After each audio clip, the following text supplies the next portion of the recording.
Prime में आपका स्वागत है। मैं हूं शुभमिता और हाजिर हूं देश और दुनिया की ताजा तरीन खबरों के साथ। सबसे पहले नजर डालते हैं आज की प्रमुख खबरों पर।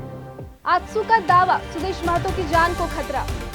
नीरज सिंह हत्याकांड के आरोपी संजीव सिंह को सुप्रीम कोर्ट से मिली जमानत। एटीएस का खुलासा, झारखंड की क्षमा का है पाकिस्तान आर्मी चीफ से कनेक्शन। झारखंड में भाषा शिक्षक नियुक्ति में 1/3 अभ्यर्थी फेल।